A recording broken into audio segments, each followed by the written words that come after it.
So I just finished the Nuke game. Got some feedback. We're gonna start just in the practice lobby, and we can go ahead and work on giving you some feedback. So the main thing I was really seeing was, I don't really know how to say it. It's mainly proactivity, or I guess proactivity at the wrong times. So there's a lot of moments where your movement suggests to me that either you aren't sure what you want to do next, or that you're a little scared. And what that means is that when you decide to take the initiative, it's often at the wrong time. It's often when there hasn't been a lot of thought put into it, or just sort of because it seems like you're not that comfortable with it, you're making uncomfortable decisions for yourself.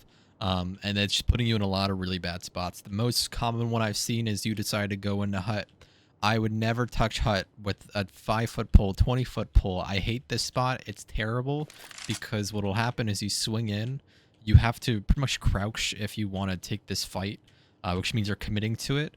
And by swinging into it, you're exposing yourself to like 3 different angles at once that they could be on. If you wide swing too far, you're exposing yourself to a lot more. It's an atrociously terrible fight. They will see your legs. Like if you're pushing through here and you're standing here, they'll see your legs before you can see them. Or if you want to see them, you're forced to crouch and commit to the fight.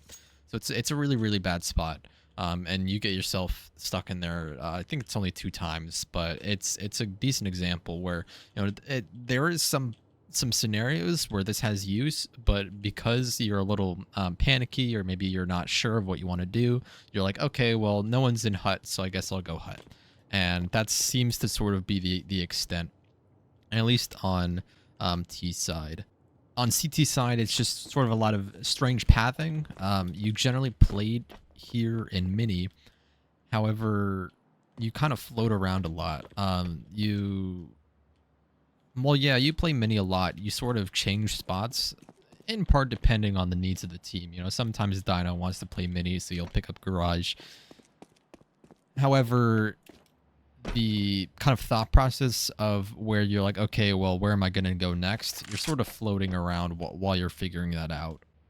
And that's not really something that I can give too much, like, a concise feedback on. You know, I can't sit here and tell you, if Dino is taking Garage, you're going to go. Or if Dino's taking Hut, then sorry, Mini. I confuse Mini and Hut. I apologize if I flip them. So if Dino's like, okay, I'm going to take Mini with an op, you need to, you know, go outside. Like, I can't say that because I don't know the state of the round. But of course, you could go outside. You could play on top of Hut. Yeah, there's a couple different options, and really the needs are going to depend on what the team needs in the round. Because of this sort of indecisiveness, it seems, you put yourself in a lot of weird spots. You'll float around, and you'll be floating here, and someone could open mini, they could run out.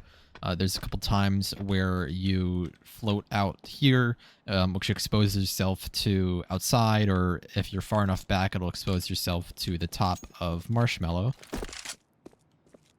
And so if you are going to float, you need to be mindful of what angles you're exposed to. And what that means is that you aren't going to float because you're being mindful. When you're floating, you're not really thinking about what you're doing, or maybe you're juggling a lot in your head, and that's something that you'll get used to over time. You know, you'll look at newer players and they'll sit there and they'll have to think first before they can press like the 3 button for the knife, or like they'll want to pick up a weapon, they'll walk up to the weapon, they'll look down, and then they'll press the E button to pick it up. And so as you get more experience, that's going to become a lot more fluid. You don't have to think about what key on the keyboard you need to press. Of course, I'm not saying you're doing that. You are much more refined than that. But when I'm talking mechanically, when I'm talking like the thoughts that are going on in your head, that's going to be something that you're going to kind of need to be conscious about, so that you can keep drilling it, so that you can speed that up. Because if you're never thinking about it, then you're going to get into the habit of working at a certain pace, and that pace isn't always that good. The utility I saw was sort of bog standard. There's not too much, there's nothing wrong with the utility you were doing generally. There's a couple times or more than a couple times where you threw flashes that weren't all that effective. Typically, that was flashes that you threw too early, where like they landed somewhere where no one on your team could have physically been there to take advantage of it. And that's fine because flashes don't always have to be perfectly effective, but it is very nice if you can actually use them. You know, if you are outside and you're throwing a flashbang that lands, you know, behind here, and that's still going to land so early that they're back here, that flashbang isn't going to do anything because they know that you can't possibly be there with the timing. You know, they know that you are not a threat. Meanwhile, if you throw a flash, more or less as they're approaching this spot, so you throw one just kind of simple left-right click, and that's going to pop right in front of them, they will see that coming and they will have to respond to that because they are up here already. You know, if they are back here, that flash might not hit them if you throw it too early. So it's knowing when to use it is very, very huge. Because it's good that you're conscious enough to use the flash, but the times when you're choosing to use them could definitely use some improvement. And I know I'm talking about flashes. Flashes are just super duper easy to talk about, but that goes for nades, that goes for smokes, that goes for Molotovs. Smokes are a pretty decent example too, but you didn't really use too many of them from what I remember. So if I could give something as a general advice, try to learn just a couple of smokes, not too many, but I mainly saw when you were throwing smokes, they're just kind of things that you were throwing on the fly. That's fine. You can definitely do it like that. That's usually how I throw it. I don't know too many lineups, and the ones that I do know, I haven't used them because I have 6 hours in the past 2 weeks. But I think that's most of the main like in map critique I could really give. As I mentioned, I don't really have too many lineups, but you know, you could throw like a Molotov here and it'll land on the door. You can throw a smoke there. You can nade it open. I wouldn't recommend nading it open, at least not as a CT. I like to, when I play outside, I'll throw a Molotov that lands back there, and that'll just slow them, and that'll let you take the space to maybe push up to here. You might have to be mindful of this area depending on how it lands. If you have a good spawn, you might even be able to, you know, like throw a flash. Oops. I'd be able to like throw a smoke here. That's another one I like to throw. And then a flash behind it, and that'll let you get more or less the secret. And that'll just open up some angles that they might not be expecting. The smoke also means that you can play up close to it. If it lands in a good spot, you can even jump up here and get some one-way-ish type angles. Just things along those lines of, it's utilities that doesn't need a lineup because of how forgiving the map is. But it's good to have because it can be effective. Another thing I like to bring up is that just because you know a lineup or you know a utility piece, it doesn't mean you have to only use it for one type of grenade. The most common ones that people intuitively understand but they don't think about is that smokes and Molotovs serve a lot of the similar purposes. They really boil down to denying space and blocking them off, and they do it in different ways, so their effectiveness varies. Their specific use cases might vary, but if you have a smoke and you have a Molotov, you can think ahead to later in the round. You can think, okay, I want to use this molly for a retake situation, so I'm going to use my smoke, and you'll be like, all right, so then I'll smoke ramp. Or maybe you want to use the smoke for crossing. Maybe you want to take some space on outside, so you'll throw a Molotov instead, and you'll use a smoke for outside. So you can use a smoke and a Molotov kind of interchangeably depending on what you want to do.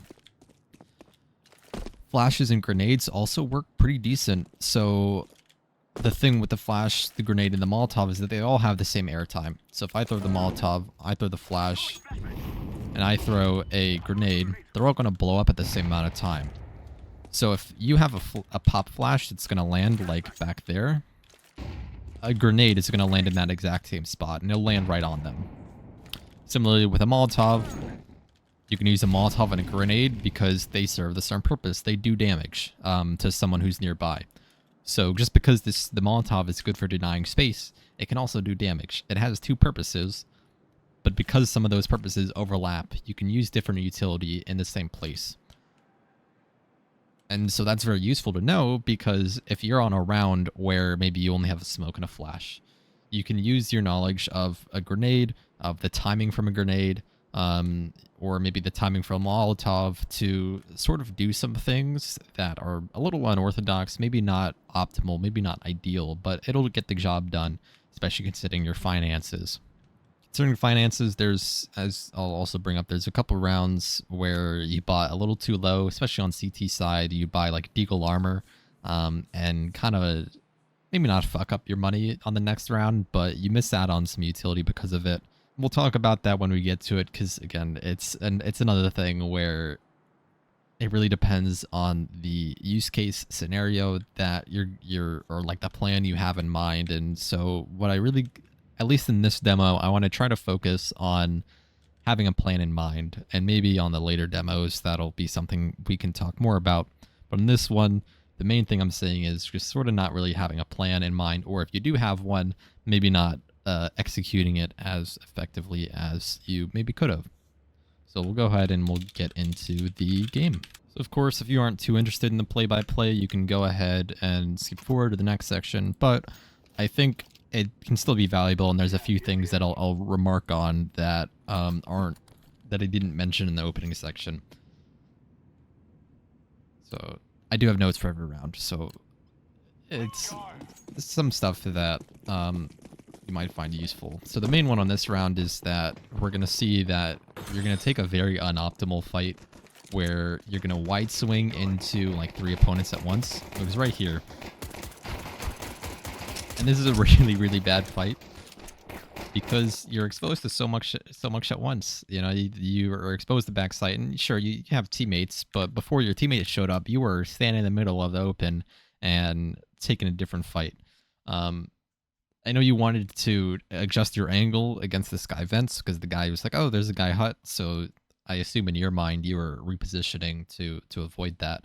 But on pistols, especially against Glocks, who are very, very, very spammy, it's a little too overcommittal. It's a little too not unnecessary, but it puts you in a really hard situation. At least until you have support from your teammates. So now we'll hopefully be seeing a full buy come through because you guys won the round. We're just going to go with a AK head armor, which is perfect. We're starting on an AK and M4.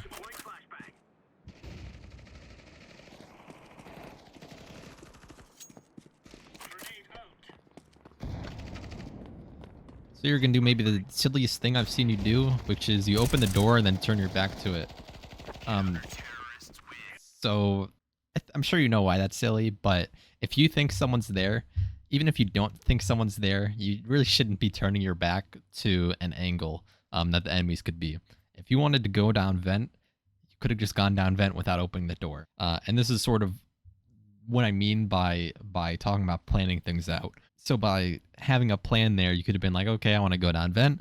You can just break vent and go down. Or if you wanted to just go into lobby, then you could have just gone into lobby and committed to that. But here, you sort of were going between the two and were kind of weighing your options for a little bit too long. In the sense that you were still weighing your options when you were committing to one of the options. A little bit more committal to one or the other would have been good. I know you guys had 2 people in lobby. I think just pushing lobby would have been perfect. There wasn't really much of a need to check vent there. I didn't see any need for you guys to be checking that. Even in a 3v1 where the guy could theoretically be anywhere, it's going to be better if you just group up with your team towards bomb. Here we'll see again, you have a sort of plan in mind, but you're not really acting on it. And so what I think the plan you guys have in mind is, all right, let's take space outside. You're going to use a lot of utility to take outside, but then you're not really going to take the space. So you're burning all this utility for what's sort of no reason. It doesn't matter if the utility is actually getting damage done or pushing them back, but we're going to see you keep coming back to outside. You're going to keep using utility on it. You're doing some silly things by swinging with the grenades out.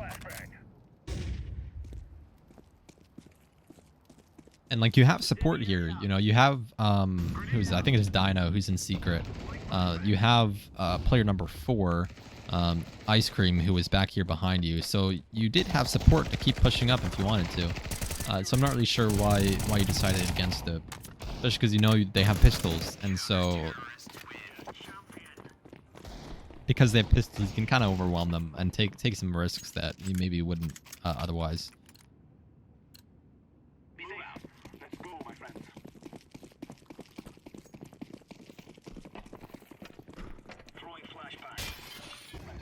So the flash you throw here goes much too far. You just throw a full left click. And so I wish you could fly around like this. But so it's landing way too far over to the right. And they're going to be looking towards the left. So while sure it might hit them out of the like corner of their screen, it's not, as you can see, it didn't do a thing to them. The awareness, of course, is neither you nor Ice Cream communicated or heard that there was a guy top hut and that he was dropping, and so you died because of it. Which it stinks. It happens, you know, not hearing things. But I'll still mention it while we're doing the play-by-play as being a kind of a stinker.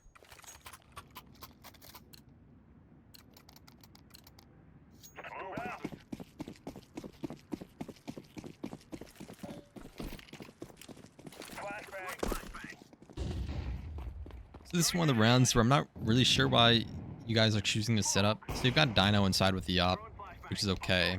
But you being out here, garage with the rifle is maybe not perfect.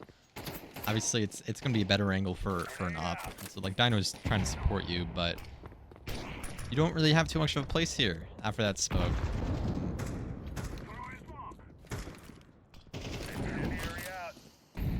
How should I say it? Like, you guys are set up like 3, kind of 4 outside in the sense that where you've got Jackson who's coming up to secret, we've got you here, we've got Dino behind you, you've got Ice Cream inside. So you guys are like leaning towards this outside area. And so I feel like you're not having as much impact as you could on this round because there's so many of you guys here.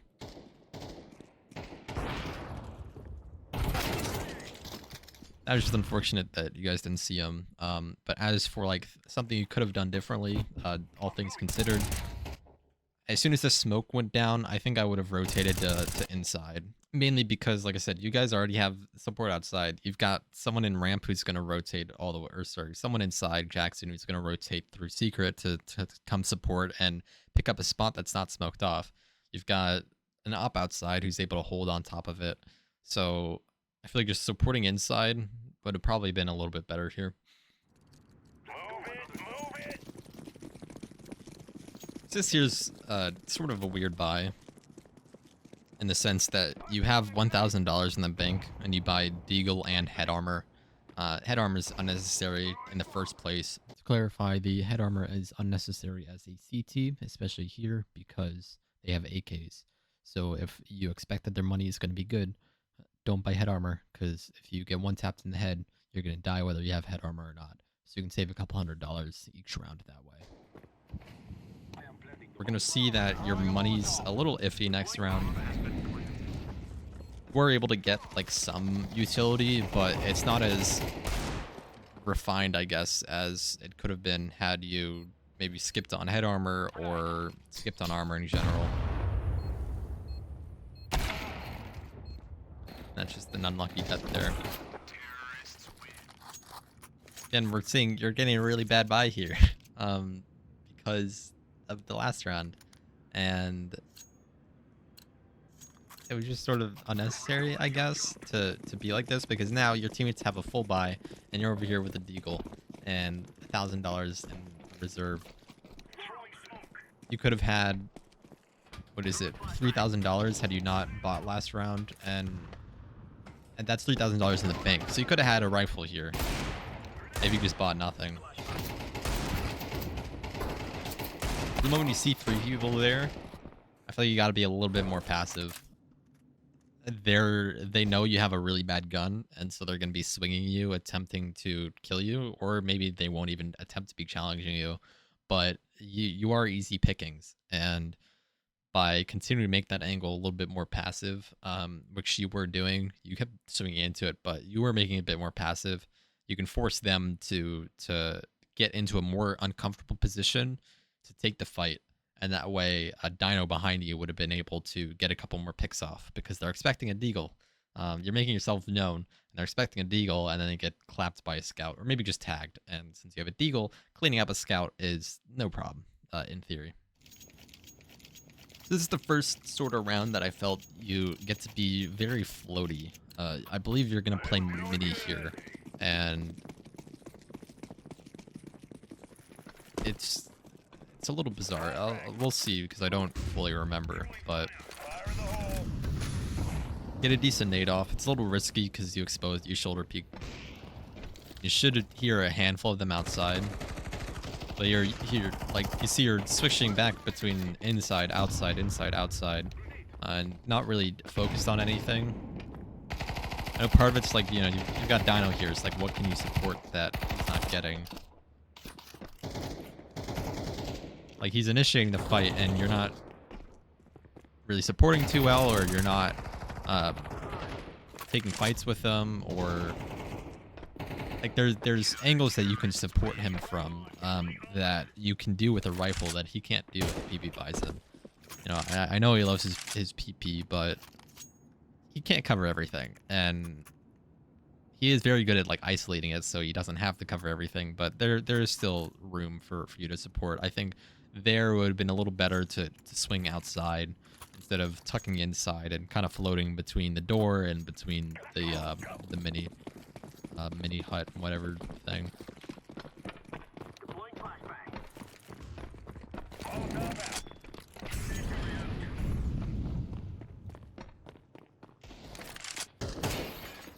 Happening here is, again, it's a little weird.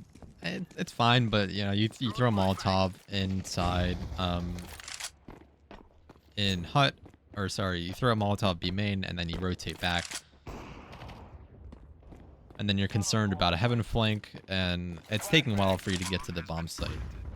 And what I really don't like is that you're actually attempting to go for this. So hopefully Dino is communicating that he was saving, but if you're going to go to B site, there's absolutely no reason you should be going past the doors. Because if Dino's not going for it, it's a 1v4. And he hears you here, so they think you're going to go for it. Like, okay, so peeking here, that's okay. You know, you're trying to contain them in the bomb site, but you should not be going through the doorway. Absolutely no way in hell. It just gets yourself killed. And you bring one, maybe two of them down with a bomb because of that, but it's not... There was no reason to be taking that risk there. You weren't, like, super low. Like, you weren't at 1 HP, so it's not like you were locked on the bomb site. So, like, if you were 30 HP, I could totally understand doing that, but you had health, and so I don't really understand why you wanted to go for a 1v4 there. Aside from, I guess, financial damage, but there's other ways you can lock them in the bomb site.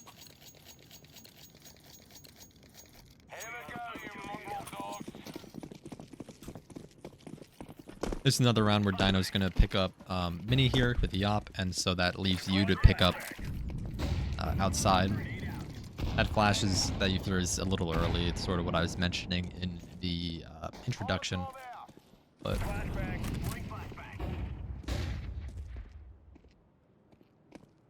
you do a pretty decent job of supporting him.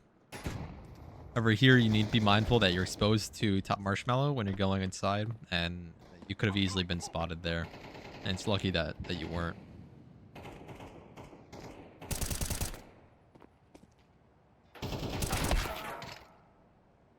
That's just an unlucky dink, honestly. I don't know. I think I would probably try to get inside Mini here instead of swinging outside,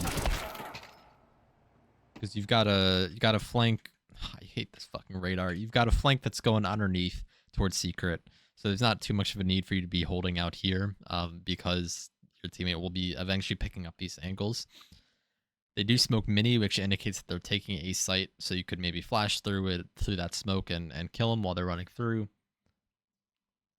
I think you're maybe a little too focused on outside here, but I'm not too sure on if that's the advice that I want you to be walking away with.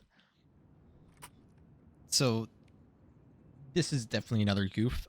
You buy down to $300, and there's one more round left in the half. It's kind of like a why. Like, what are you doing? You need money for the next round, and if you get clapped, which you do, you're not gonna have any money. Like, you guys don't have a loss bonus. You guys are gonna get, what is that, 1900, 2400. So you're gonna have the same buy next round, and you could have had, you were at like 2K, so you could have had 4400, 4300. You could have had a full buy next round, and your team saves. Like, why is you saving? So that's all really on this round. Like, you get clapped, so we can just kind of skip over it. So you have 3300. You have a FAMAS here and a flash. You buy head armor for some reason. You don't need to be buying head armor against AKs. If they've won 3 rounds, more than 2 rounds in a row, you can expect that they're gonna have AKs. So there's no reason to really be buying it here. You could have, if you didn't get head armor, you could have gone to smoke. This right here is also a little goofy, where you're swinging ramp and you're overcommitting to a fight with a FAMAS against what you know are going to be AKs. Like I mentioned, they won the last 3 rounds, so they're going to have money for AKs. And they won the last 3 rounds pretty decisively, so it's not like they are losing money by rebuying. So that was, it's a situation where I think the plan was not really that well thought out, because there's no reason to be throwing away your life like that if you don't have a good gun. And you can at least play time. Like, you know, like, just because you don't have the best gun in the game, it doesn't mean that there's nothing you can do. You still have options. You can play for time, you can play for info, and by swinging that early, sure, you might get a pick, but you're leaving your team in a 4v4, a 4v5, and if you're down to 4 players as a CT, that's pretty fucking bad, because you are spread a lot more thin. If you're down to 4 players on T side, it's not too terrible, because you can still group up and hit somewhere. So trades are a lot less important for Ts than it is for CTs. That's all really for this round. So we can go ahead and move on to the next half, where we'll see you on T side. Here mainly, you're not as mobile as I'd like you to be. You're against USPs, and so you're going to be pretty much a one-tap headshot. And you just keep on moving with the Glock. Make yourself as hard to hit is really the main thing that I want to remark on here. You guys do an outside execute, so I understand wanting to play a little bit slower while you wait for the smokes to pop.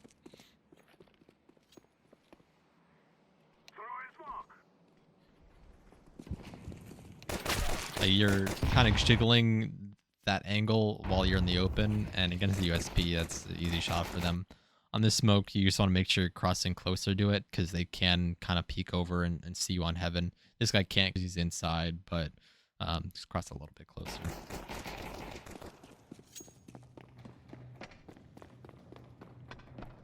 So it's now 2v3. Your teammate's AFK and he's about to get killed in spawn. I think it's Dino.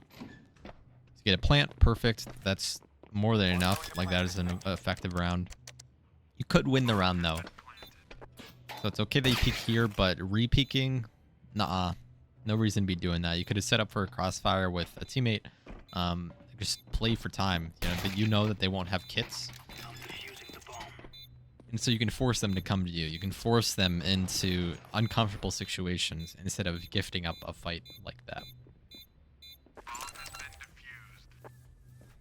So off the back of that round, you're going to be getting just armor and a deagle. I think just getting a USPS, or sorry, getting an SMG is going to be much better. You'll get more money with a kill. You could even get an SMG and a deagle. But, like, your team is on such a strange buy here. You've got 2 people buying all the way down. You've got 2 people who aren't buying at all. And you've got you who's sitting in the middle. And it's such a weird financial situation. And I'd like to see everyone on the same page.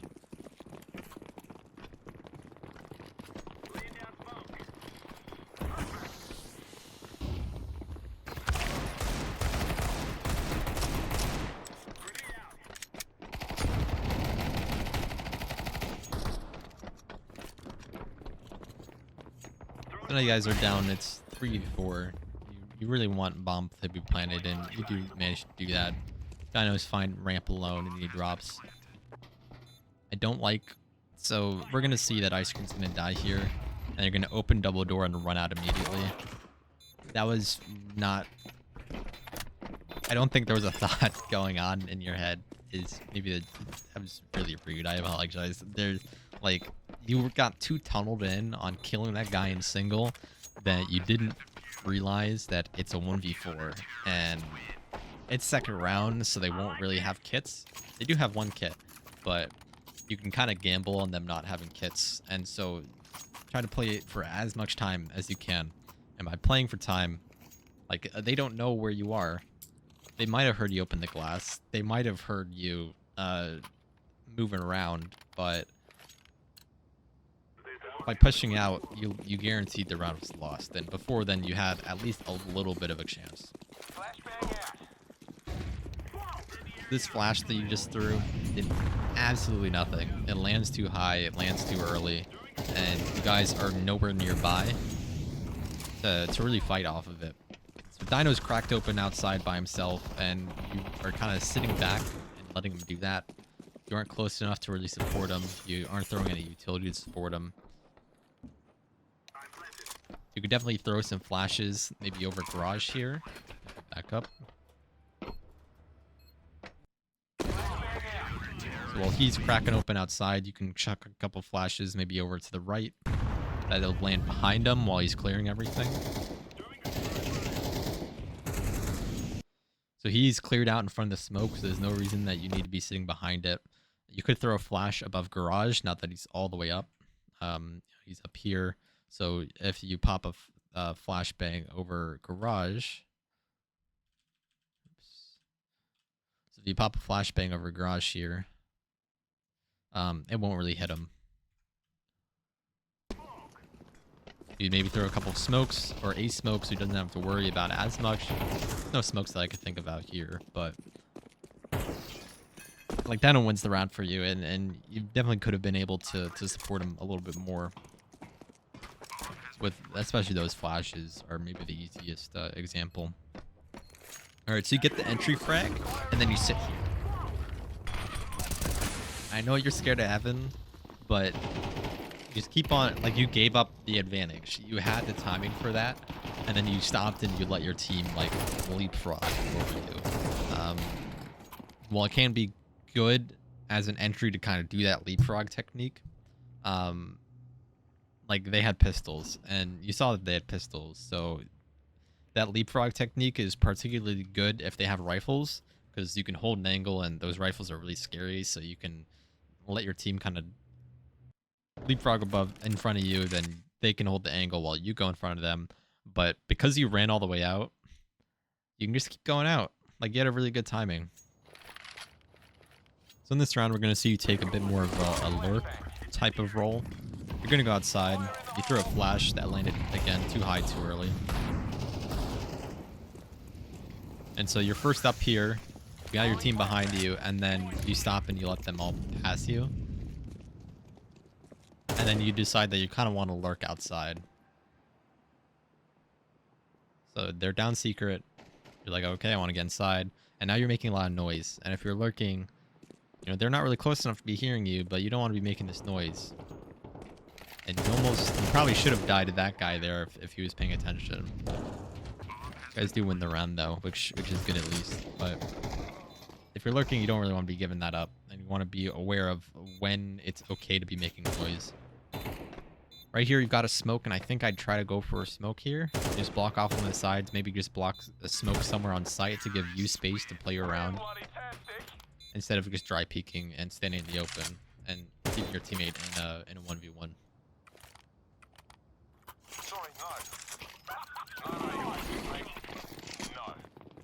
The enemy team is going to be pushing outside here. You should be hearing that. That's a lot of footsteps outside. It sucks that you died, but hopefully you were communicating to your team that, like, hey, there's like a fuck ton of people outside. On this round, we'll see a real stinker where you get knifed by a teammate and get brought down to 40 HP off rip. Well, that sucks. It does mean you kind of have to play a little bit differently. Usually that means either you're going to go ultra aggressive or ultra passive, and you don't really quite do either. If you're low HP, you either got to use the fact that you're low to like open up, allow yourself to be traded,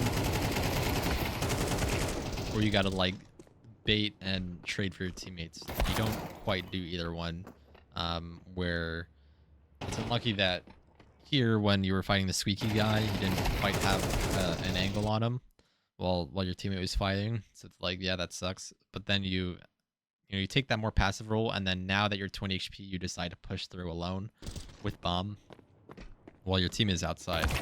Your teammate is outside, and then you lose the bomb, and that's the round. Like there, fortunately, Mixel wins it because he's just good at the game, but it's an unnecessary risk, and I don't think there's a lot of consideration to go into like the state of the round to think like, hey, it's a 2v3, to kind of take stock of what you have available to you, what utility, where's the positions, where do we know they are. You guys have a minute and 20 on the clock, and you are more or less safe in squeaky, so you can take a moment and you can think. You can sort of treat it like a timeout in the middle of the round. Like, just pretend you called one. You can just sit there and just think in your head for a little bit while Mixel is catching up and preparing to do something.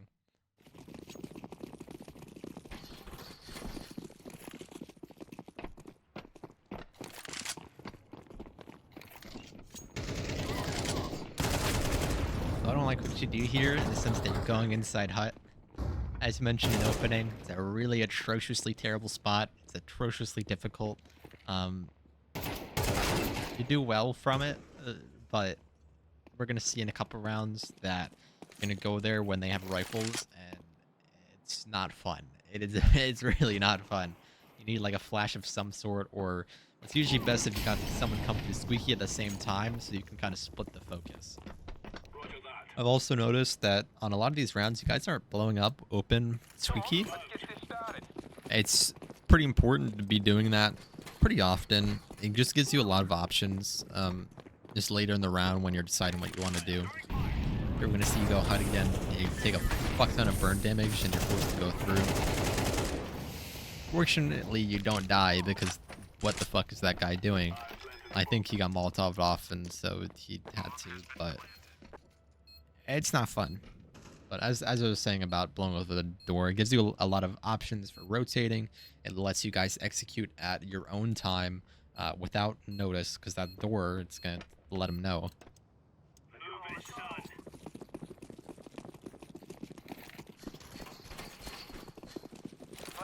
And this flash is too early. Let me just call it out. Another thing that I don't really like is that you've burned all your utility before you've even seen someone. Aside from this one flash, but it's okay to use decent amount of utility like across the team, but if you yourself have nothing after like the first 5 seconds, then your utility's just been burned through. It's better to have everyone have like one less utility piece than to have one person with no utility, at least in my opinion. At least, like, if everyone has just one less utility, like if you can imagine, like, you've thrown a smoke, this guy's thrown, Mixel's thrown a flash, Dino's thrown like a grenade. You guys still have like 2 or 3 other utility pieces, so you can still do, like, each person can still do what they want. While if you burn all your utility, you are just at the whims of everyone else in the round. You have to allow fights to come to you. You can't really take any fights because you can't set yourself up for them. You can maybe have them flash for you, but you can't really take it yourself. I also noticed that Dino and Mixel are on 16k. Please ask them to drop. There's no reason everyone else should be at 4k. Yeah, they drop a couple, but like you don't have to be down at $0 right here. Green doesn't have to be down at 1200. Like they can drop. Why are you guys not letting them drop for you? Or asking for a drop?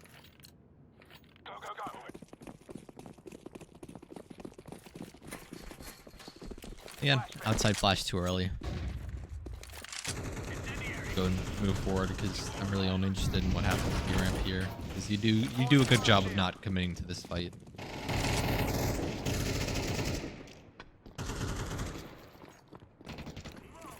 this, you guys are like, cool, let's go B ramp. You've got it set up.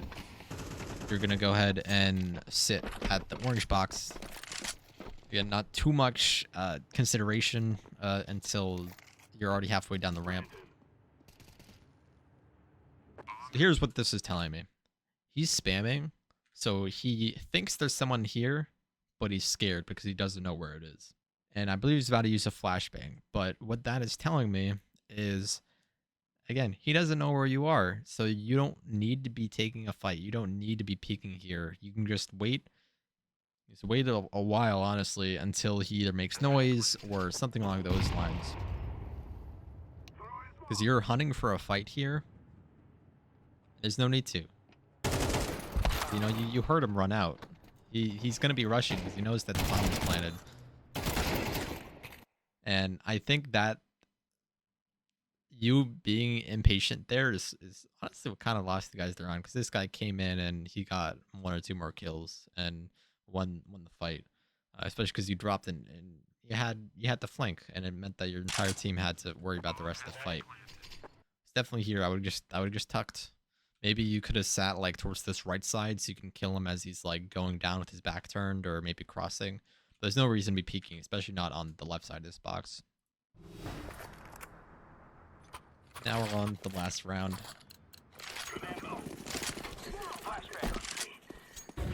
Again, the flash is doing nothing. It's popping too high. Like, the earliest they can be there is garage, and that it's so high that they physically cannot by it.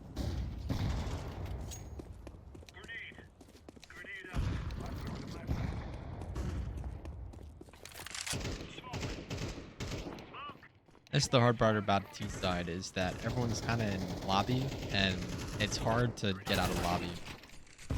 But what happens is that you decide to take initiative, which is great because you weren't doing too much initiative taking on the half. But when you do decide to take initiative, you take what I think is like the worst angle. The worst fight in this game is this one right here, because they can have a headshot angle. They can be anywhere up top, at the bottom. It's too risky. It's too committal.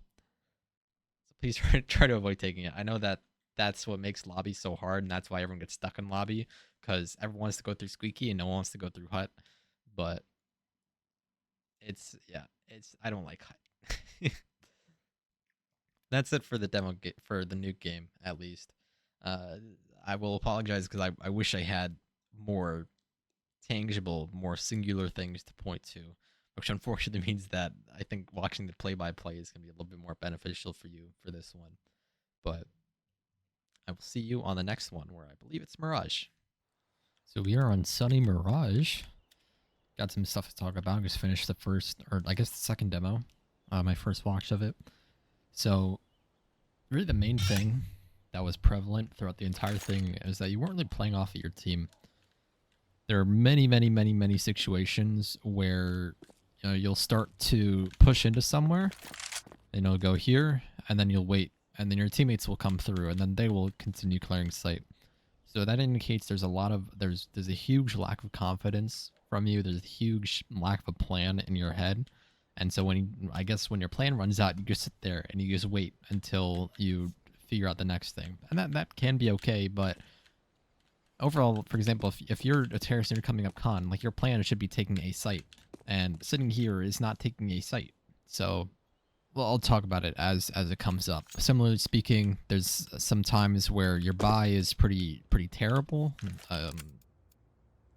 or more specifically, like, you will have not a pretty bad buy. You'll have a pretty bad buy, but then you'll play alone. There's several rounds where you went to middle when you just had like a Deagle or a Galil or whatever, and you were fighting mid alone without any utility down.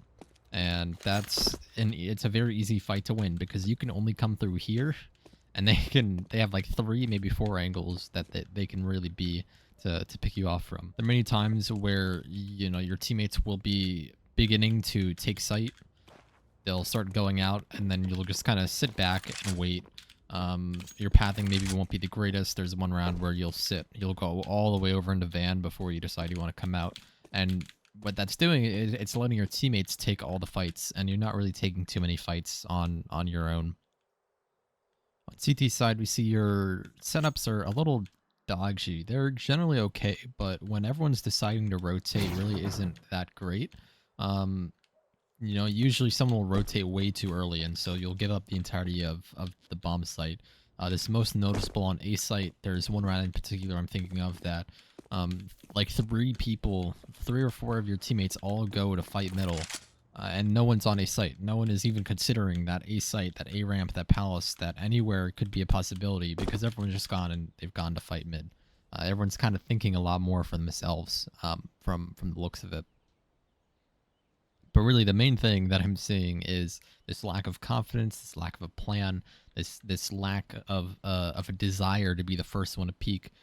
It makes me think that you're scared, and maybe you are. I know that it's not fun to sit there and spectate the entire round, every single game. I know that it's not pleasant, but you definitely. I want to see more fights. I don't want to see you just letting other people go first all the time. There's a time and place for it. That does work very well in some situations, but not all situations. So I want to see it a little bit more varied. I'll cover a couple sort of basic pieces of utility that I like to use that you can integrate. Obviously, you should be Molotoving A ramp every single round. I aim towards this this wooden beam, whatever that sticks out, and run throw, and it'll bounce off and it'll land pretty deep. I saw absolutely no flashes thrown over mid. I really want to see some of those. I need a jump throw so it goes far enough. But there's just so many you can throw from back here that you can throw that will flash top mid, but will also not hit your teammate here. There's plenty that you can throw. You can also throw a couple from back here, although they aren't as good, mainly because of how far they are. So if someone's here, it's going to land like up top there. And it's not going to flash them for too much, but it's enough that if someone peeks with it immediately, they're going to be a little disoriented. Same thing here. You can throw a couple flashes just kind of over this wall over there. The one I like to throw is you kind of line up with this, and you get to run throw along it. And that'll land pretty far up. That's just what I like to do as an indicator. Smoke I really like to throw is the one that just kind of bounces off this wall here. Obviously, you don't want to be peeking the chair there, but it's really easy to throw that one. Obviously, you need no lineup, but what that does is it lets you go up. You can peek underpass, you can peek share. Obviously, don't want your back to be turned both, but you can jump up and you can peek over at top middle. Probably don't peek all the way up on top, but it gives you options. It gives you a room to be a bit more aggressive than before. A room to take fights that they don't expect you to be at. What I like to throw is for here, you'll throw one just kind of as you're running. I try to aim it lower so it smokes off the left side, but this will give you room to go towards underpass. You can peek towards top mid, get some really funky angles here that they won't be expecting. And this one, it's one that I improvise with, so sometimes it'll land too far to the side, sometimes it'll get stuck on like this little lip right there. That'll make it a little bit more difficult. So some people, they will just throw it so that it lands in front here. That wouldn't go far enough, but just pretend it does. And that'll give them cover to go underpass comfortably without being exposed to top mid. They won't be able to jump on top of the barrels or the bench as easily and peek top, but they'll be able to go underpass a lot more comfortably. Again, depending on the gap, they might be able to peek on each side, and then they can fall back into connector. Another piece of utility you can throw. I'm only bringing this up because it happened on the very last round.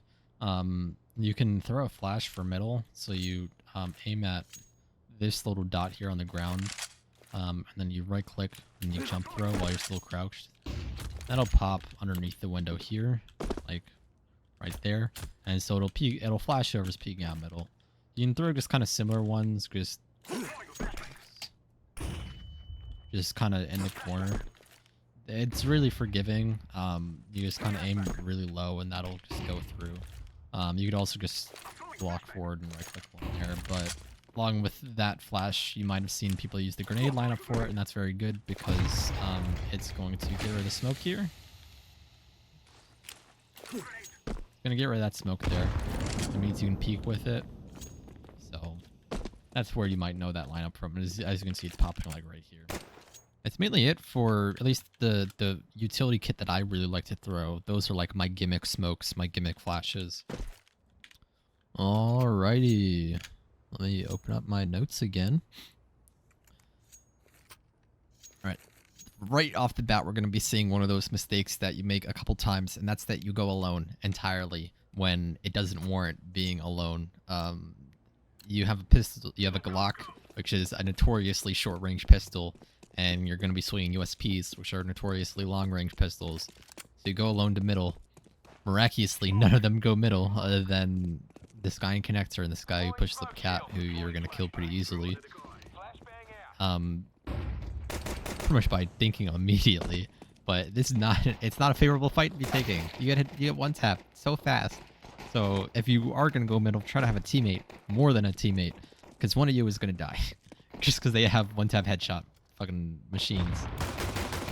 So it's a miracle you didn't get clapped immediately, but try to stick with your team, at least on pistol round. After that, once everyone has rifles, then it gets a bit more varied. So everyone's gonna be going with PP buys in here. You will lag out like halfway through the round, but we do see enough that I can kind of comment on it. You guys are gonna go ahead and run to apartments.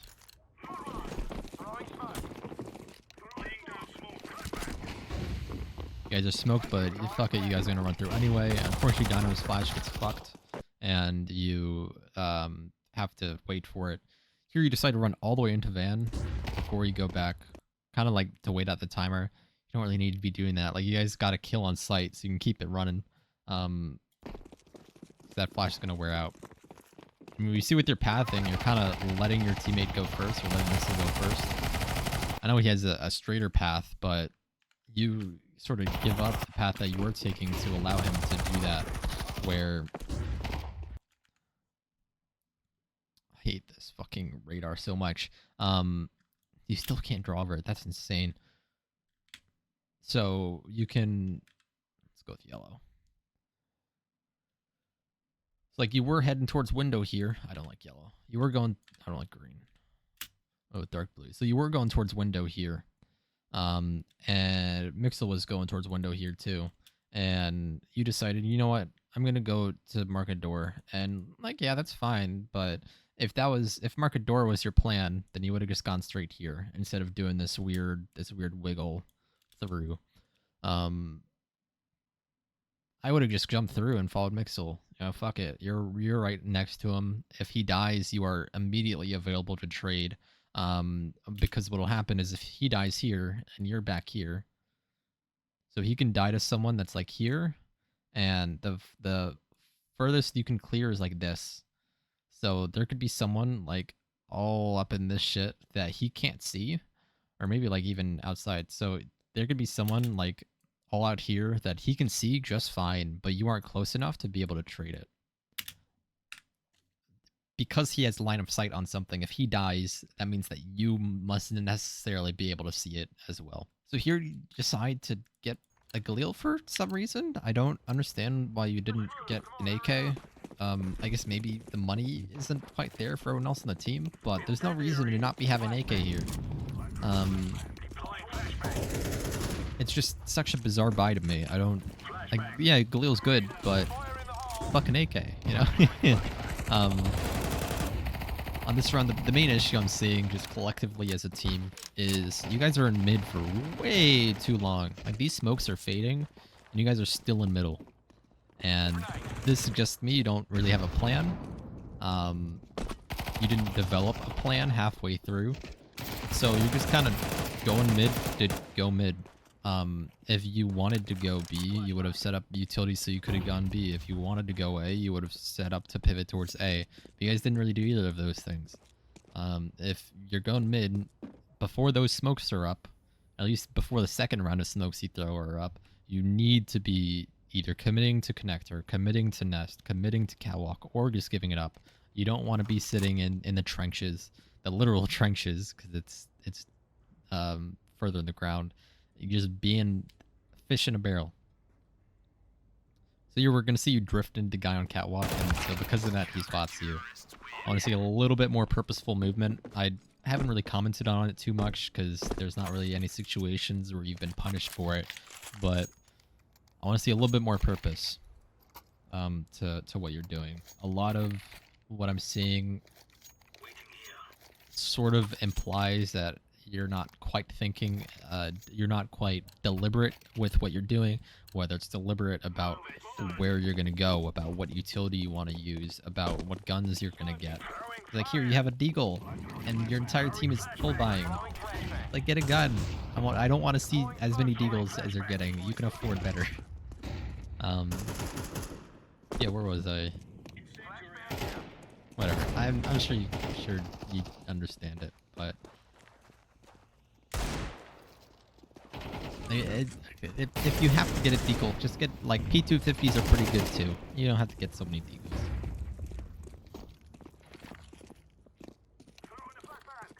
Yeah, that's what I was saying. Just thinking stuff through. And I reminded of that because this connector thing was one thing in particular. Connector is very, very dangerous because your whole ass is exposed to catwalk unless you're like tucked up against this right path here. And even then, you're still kind of exposed.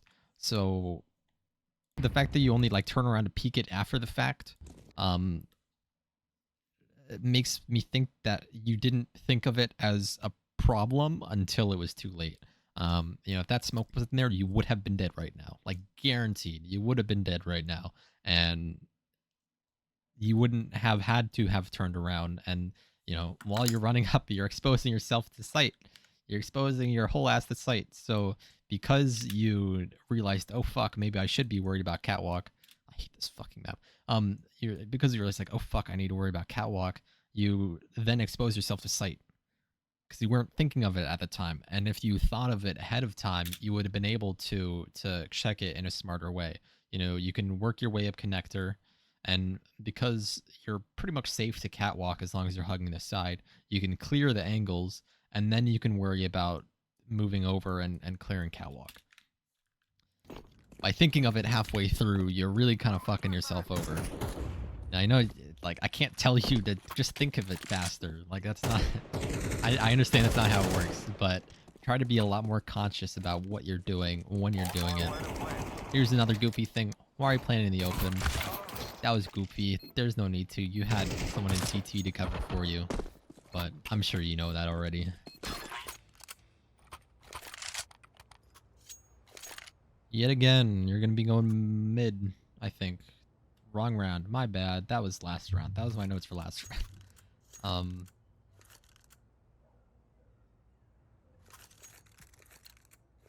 This round does not line up with what I have in my notes. Oh, yeah. What the fuck? Oh, that makes sense. Sorry, I was about to be like, what the fuck are you doing? You sold the AK so you get the deagle. Now now it lines up with my notes. Why are you fighting mid with the deagle? Alone. No utility. No teammates. Why? What are you doing? Like, they have guns. They will kill you. It hurts. Bullets do damage. Sorry, I'm being a little more rude than I need to be, but like, okay, so it's fine because they don't know you have a gun yet.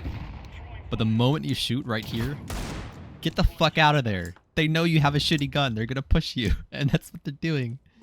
You don't need to be white swing, but the moment that they know you don't have a good gun, the moment that they know that you are at a disadvantage, generally speaking, they're gonna try to exploit that. So if you are at a disadvantage, if you do have a shitty buy, if you do have only like Glocks or pistols or whatever, then you don't want to be giving that away until it's too late. You know, you don't want to be giving it away that, hey, you have Glocks, because that means that they're just good. They will expect to stack. They will expect you guys to push together. So by just one person revealing that, hey, we're on a save, that can give away the whole team.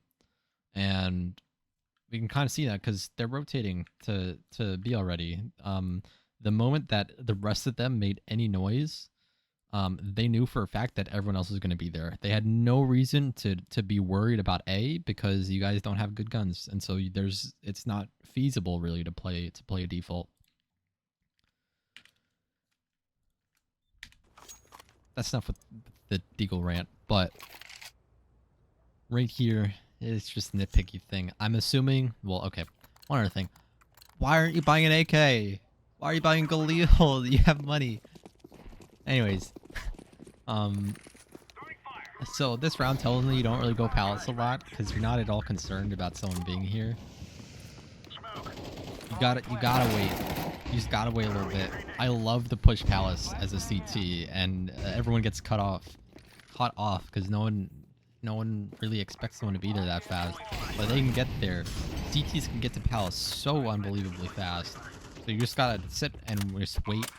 Either hold it for a little bit or just be mindful of it. I don't want you to be pulling a flash out. Additionally, I don't think the flash you were gonna throw was very good. Yeah.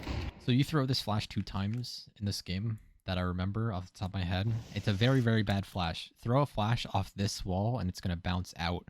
The one you're throwing here is landing inside the doorway and it's not getting anything done because what's happening is it's popping way too close to the ground. So the only people who can see it...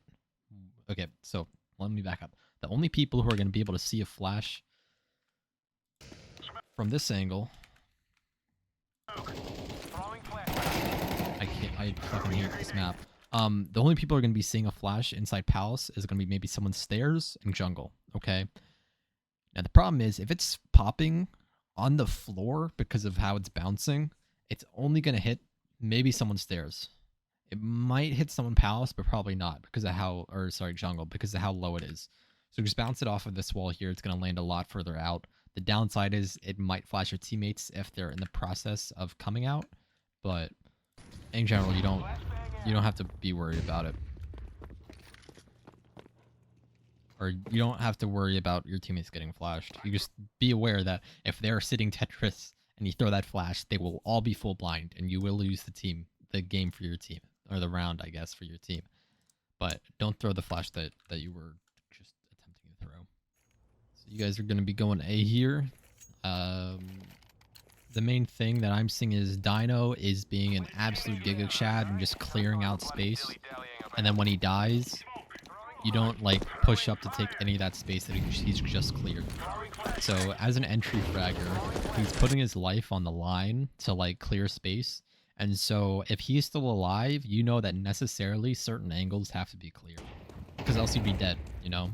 Either killed somebody or they're not there. So when he's all the way up here at Sandwich and he's not dead, you have no reason to be sitting here at ramp. You are free to just pass all the way up to Sandwich without like any resistance whatsoever. There might be a chance that someone's like tucked Firebox or like tucked Ninja or like tucked Thunder Palace, but if they are being aggressive, you will be safe. I shouldn't say if they're being aggressive. If they are challenging and execute, like if they're gonna be sitting Palace, or sorry, sitting Ticket Booth, or sitting Triple, or sitting Default, and they're holding the run out, then they will shoot. But because he's out safe, then they can't be at those normal angles, just sitting there. They're either tucked, or they're at an off angle. So Niners just died, and no one wants to get out of Tetris. Neither you, nor whoever you're with. I think it's Ice Cream, yep.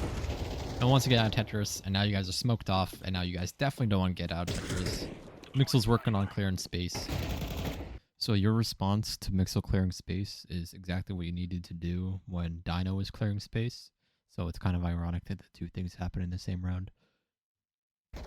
So you do feel a bit more comfortable going up. So Mixel's more or less holding CT. You don't gotta be taking the fight. It's fine because he won. But now you got bomb. I want to see you plant it. You do. And then you swing. Don't swing. You are low. Ice Cream is low. And you lose the round because of it. Because Ice Cream just has throw flash. And I think that was before you died. But now it's over. So you had no reason to be peeking there with your health, with Ice Cream's health. I just saw that he missed that timing. You know, that's unlucky for him. Yeah, no reason to be peeking that. You could have just tucked back and sat Firebox because you knew that they burned like so much utility just trying to hit you there already. Here again, we're going to see that you weren't scaling up with your team. So Dino's going to be going middle here. You'll be with them. And you stopped at their utility. That isn't helping them. So you could throw a flash for him on catwalk, but instead you're gonna nade the smoke, which is not a good. Let me get this out of the way. That's a really bad nade to be clearing when your teammate is pushing up catwalk, and because it's gonna blow up the smoke and give them full visibility on catwalk when Dino has his back turned towards connector. So that was a really bad grenade to be throwing at that time. But like you have bomb here, and you're alone away from the team, and Dino just died, clearing out space for you, and you're nowhere near to try to trade or anything. When you could have been maybe not up on his ass, but you could have been close. So you hear him rotating off of A, or at least you heard a couple of them, and your teammates are running out B. So you got two options here, okay?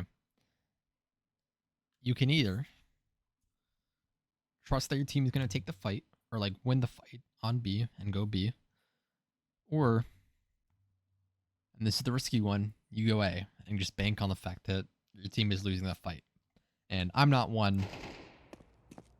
one who has the answer for you.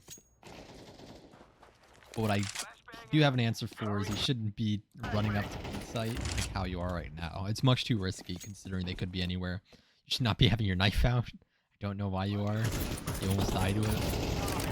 Unfortunately, you guys won the round. So my proposal of maybe go A didn't come to fruition. But you took a lot of risks here. You got too comfortable with the fact that your team had B, when it's entirely possible that they maybe weren't in a position to take it because they don't really have utility here. So it is entirely possible. And it's up to you to decide, because you have the bomb, if you trust in your team to take the site, or maybe something is rubbing you the wrong way. Alright, so you guys are doing a whole ass execute. And you guys stop it, because they smoke you, and it's so over. They kill Mixel, and you guys like, I don't want to push the smoke. Fair. Like, I don't want to push it. And now you guys are sitting ducks because you guys burned every single smoke grenade you had. And now all you have left are flashes and some grenades. Dino's clearing out mid for you guys, at least. I don't really like the underpass call, just because Dino did clear most of the catwalk aside from the one guy. But like, this is another example of where you never want to be in middle when there's no smokes down.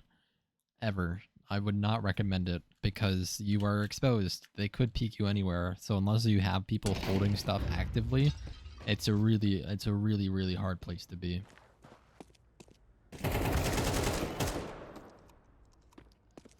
And here you're just way too noisy. This guy in S can hear you, and you never like shift walk ever. And I think he should be to try to get the bomb here because he makes so many steps. So like, they know you're still here. They saw the bomb. You just got it, and because you weren't shift walking, they heard it. But because you were noisy, I think going there was not a good idea. The moment you make noise, you have to like stop and just consider, is it even worth going here if they know that we're here? So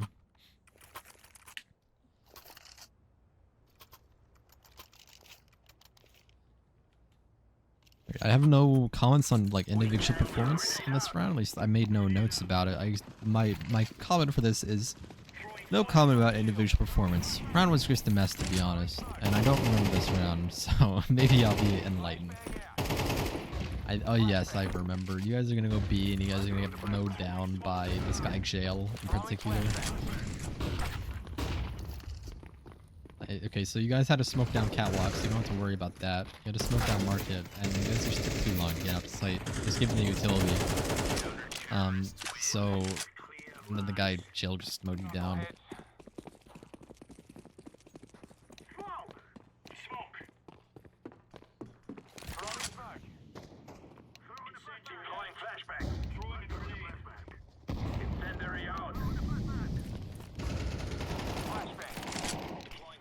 I'll just point out this flash again. You can see how bad it is here. How not effective it is. I guess we can actually show you like what it's actually doing.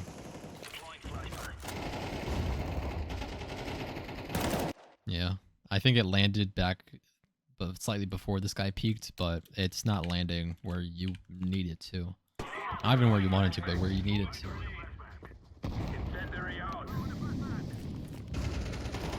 Just throw it off this left corner instead. You see, it's bouncing behind here, so it's not even hitting anyone here.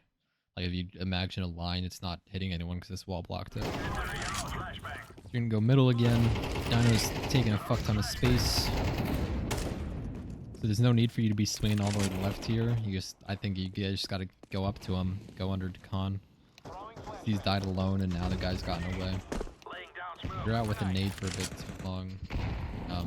That indicates a lack of a plan because you pull out the nade. You're like, I want to use this grenade. What am I gonna do with it? And instead, it should be, I'm gonna grenade the window, or like, I want to nade window instead of that sort of question in your head. It needs to be a statement and not a question. So cool here, you're going through connector and then you stop. And then you're like, I'm gonna smoke this now. And it's an okay smoke, but it's just another round where you began to take initiative. You're like, awesome, we're gonna go through connector, and then you stopped and you waited for bomb to run through first, more or less.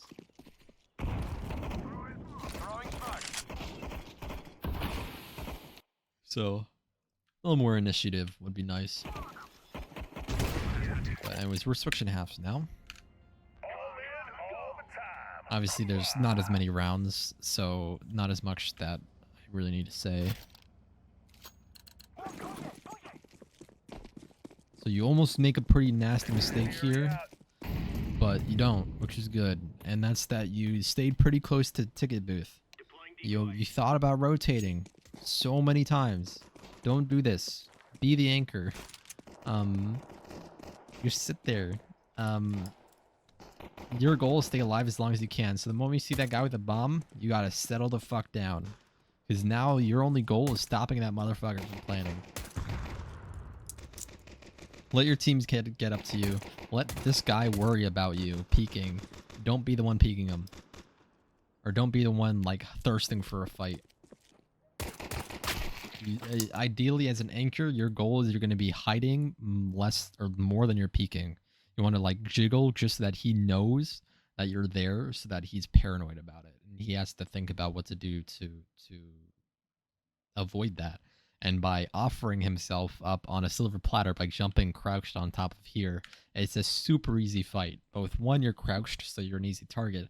Two, you're completely exposed, and three, you're an easy target. I know 1 and 3 were the same, but I had I began to set up for number 3 and I couldn't think of one in time. But there's no need to be as hungry for a kill there as you are. You just gotta relax a little bit. Alright, so I don't really like what you're doing here, which is you're gonna go con with the PB Bison. You're there first, but then you let Dino swing with an M4. Well, his gun's probably better for swinging top mid.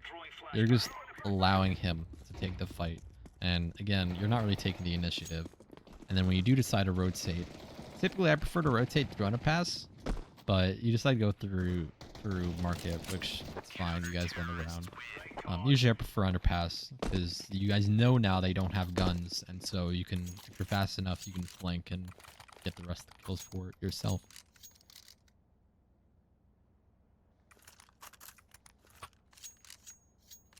On this run, we see 3 you guys on A. I want to see 1 or 2 more closer to middle.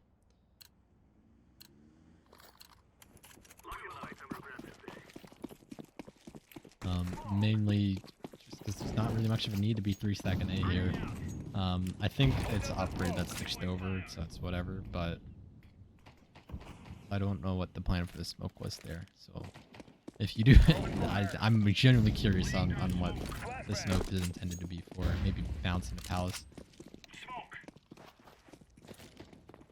Like, now you guys have given up base site, more or less, other than number 9 to top 3. You could have gone down into connector here, is I think would have been good. Just gone down like 20 seconds ago.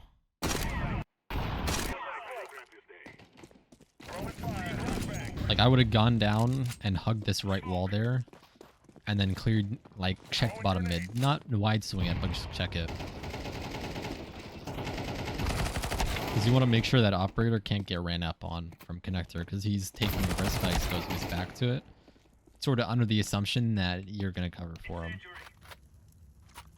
The main issue with this round is that you're giving up A site way too easily, and you guys focus on mid too much. So while last round, you guys were 3 stacked towards A, on this round, you guys are going to no stack towards A.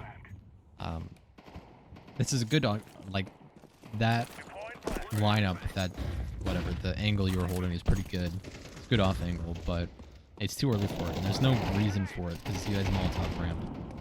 Here we see you guys are focused exclusively on middle, without a single thought towards Palace, and it's a miracle you didn't die here with him. You do die to this guy's run through, but it's... You guys forgot that A site was a possibility, and it's not your responsibility to control, like, who's holding what, but if you look at the map and you see that, hey, no one's watching A site, then it's up to you to cover that. And to fill that gap. So I'm just going to skip towards the second half of this round. There's nothing really happening until then. I'm happy you stick here. This is what you should have been doing last round, where you just sit on the site. I don't give a fuck what's happening anywhere else. You don't rotate until you see bomb, generally. Now that you guys have seen bomb, you can be cool.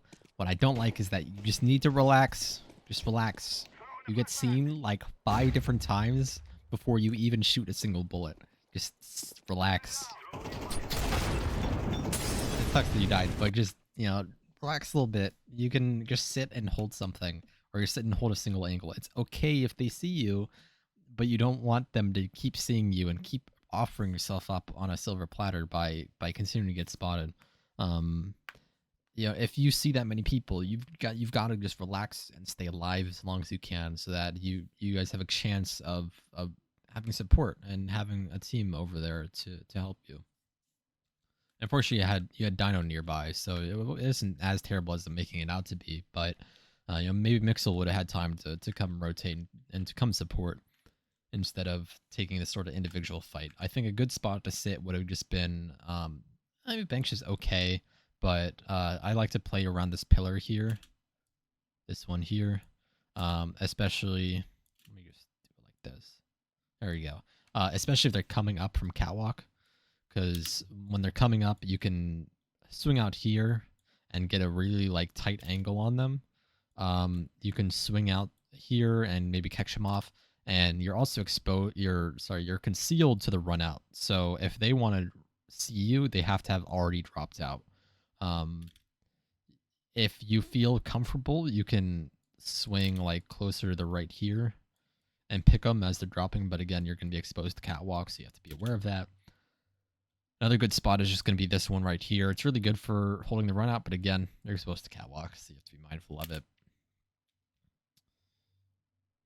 That's really the main places I play, other than just falling back in a market and waiting for Mixel to come support. Let's skip forward a little bit again. So right here, you're allowing yourself to be peeked. You're just sitting on stairs and just waiting for them to peek you. And what you should be doing is jiggling in and out of cover. Maybe not jiggling, but moving in and out of cover. Because you're just sitting on like the most common pre-fire angle and allowing yourself to get hit. What you should be doing is sitting behind it, jiggle out for like a second, and then move back. And then wait a couple seconds. And then jiggle out, and then go back. I'm saying second. That's a little bit too long of a time frame, but you know, move out for half a second, and then go back for like 1 second. Then move out, and then go back. Just so that you're behind cover more, and it's more likely that you are behind cover when they're peeking than when you are in front of their crosshair is really the goal there. And again, I say that too much, but in part because of peeker's advantage, it's really not as bad. I don't think it's as bad as people make it out to be, but because there is peeker's advantage just built into the fact it's an online game, you want to be peeking as much as you can. And so by jiggling it out, you make yourself a peeker. The downside is that you might get shot behind the wall because peeker's advantage means that even though you go out of cover first, your camera will be behind cover before your character is, and that's what that whole debacle is about. But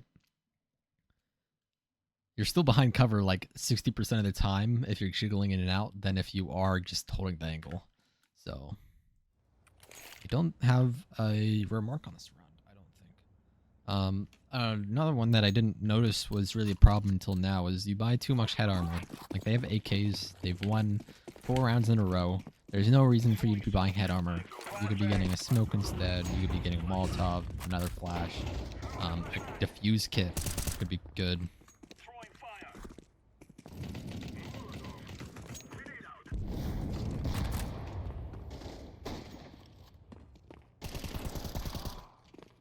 Peeking nest is a big no-no in my book. The angle is you're too close to the angle compared to someone who's all the way at top middle. There's just geometrical problems with it that I can get into if you want me to, but you're just at a very bad disadvantage when you're peeking that close to a corner than if you are peeking further away from a corner. Your guys' setup here is perfect. I wouldn't change a thing. I know it's going to go wrong in like 3 seconds, but I wouldn't change a thing. You're doing a good job of holding here with ice cream.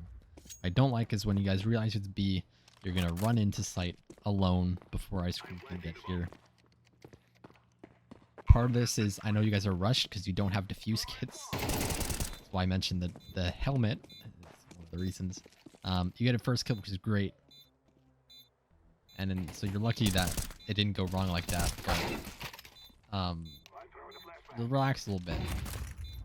So things go wrong.